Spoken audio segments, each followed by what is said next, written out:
നമസ്തേ. 2016 DC സാഹിത്യ പുരസ്കാരം നേടിയ നോവലാണ് സോണിയ റഫീഖിന്റെ ഹെർബേറിയം. കുഞ്ഞുനാളിലെ തനിക്ക് നഷ്ടമാകുന്ന ഉമ്മ ഫാത്തിമയുടെ പച്ച ഇഷ്ടങ്ങൾക്കൊപ്പം വളരുന്ന ടിപ്പുവിന്റെ കഥയാണത്. ഫാത്തിമയുടെ ചില കുറിപ്പുകളിലൂടെയാണ് നോവൽ തുടരുക. അതിലൊന്നിലെ ചില വരികൾ ഇങ്ങനെയാണ്: 3 ദിവസമായി സ്കൂളിന് അവധിയാണ്.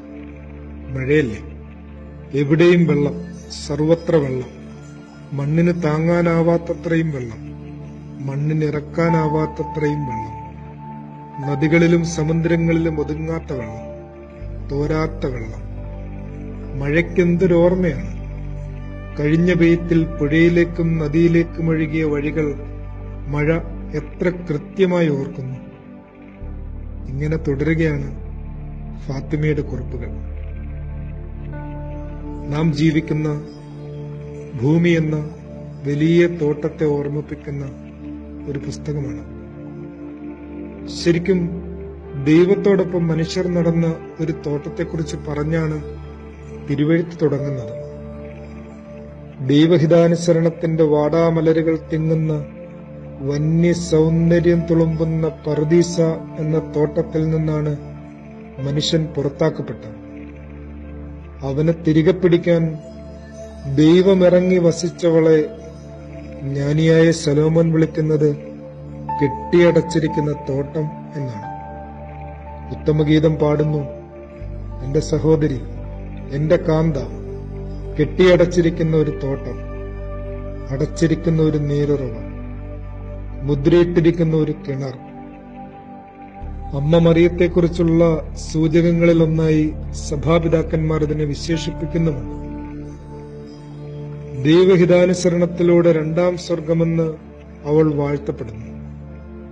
ദൈവത്തെയും ഉള്ളിൽ കൊണ്ടു നടക്കുന്ന പർദീസയായി അവൾ മാറുക ദൈവവചനം അനുസരിക്കിയാൽ മാത്രമാണ്. ദൈവത്തിന്റെ കൈപിടിച്ച് പുല്ലിൽ ചവിട്ടിയും കല്ലിൽ തട്ടിയും മരത്തണലുകളിലിരുന്നും 4 മണിപ്പൂക്കളെ ചുംബിച്ചും തുളസിക്കതിരുകൾ കാതിൽ തിരികെയുമുള്ള നടത്തം നാം നിർത്തിയത് എന്നു മുതലാണ് സഖാവി? ഒരുപക്ഷെ അധിനിവേശത്തിന്റെ അധമപാഠങ്ങളിലൊന്നായ പ്രകൃതി ചൂഷണത്തിന്റെ അക്ഷരമാല നാം പഠിച്ചത് മുതൽക്കാവും. പഞ്ചമൂലക പ്രപഞ്ചത്തിൽ സൃഷ്ടപ്രകൃതത്തിന്റെ ഒരു ഭാഗമാണെന്ന വിവേകത്തിൽ നിന്നും മനുഷ്യൻ പ്രകൃതിയെ കീഴടക്കേണ്ടവനാണെന്ന അബദ്ധവിചാരത്തിലേക്ക് വഴുതിയ നാൾ മുതൽക്കാവും. സയന്റിഫിക് റവല്യൂഷനിലൂടെ നമുക്കുപയോഗിക്കാൻ ഒരുപാട് സൗകര്യങ്ങൾ നാം സൃഷ്ടിച്ചെടുത്തിട്ടുണ്ട്. എന്നാൽ ഈ സുഖപ്രദമായ സൗകര്യങ്ങളൊക്കെ ഉപയോഗിക്കുവാനായി നമ്മിൽ ജീവശ്വാസം അവശേഷിക്കേണ്ടതുണ്ട്. ആ ജീവശ്വാസത്തിന് നമുക്ക് ശുദ്ധവായു ഉണ്ടായിരിക്കേണ്ടതുണ്ട്. മറക്കരുത്, തിരുത്തണം. നാം ദൈവാനുസരണത്തിന്റെ ജീവസുറ്റ ഒരു ഹെർബേറിയം പോലെ അമ്മ മറിയം മനസ്സിൽ തിങ്ങുന്ന ഈ നാളുകളിലെങ്കിലും.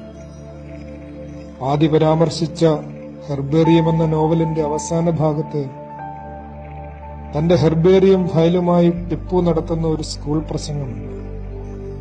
ഒരു ബിഹേവിയറൽ ചേഞ്ചിന് തന്നെ ആഹ്വാനം ചെയ്യുന്ന അതിലെ ചില വരികൾ ചേർത്ത് നിർത്തുന്നു. പ്രളയവും പേമാരിയും കൊണ്ട് ദുരിതപ്പെടുന്ന ദിനങ്ങളാണ് നാളത്തെ മനുഷ്യരെ കാത്തിരിക്കുന്നത്.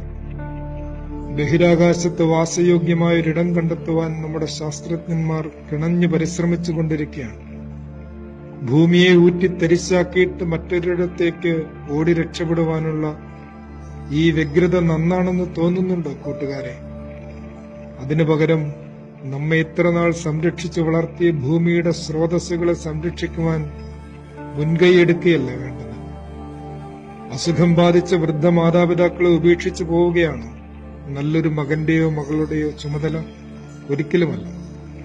അവരെ സംരക്ഷിക്കുകയും അവരുടെ ആവശ്യങ്ങൾ സാധിച്ചു കൊടുക്കുകയും ചെയ്യേണ്ടത് നമ്മുടെ കടമയാണ്.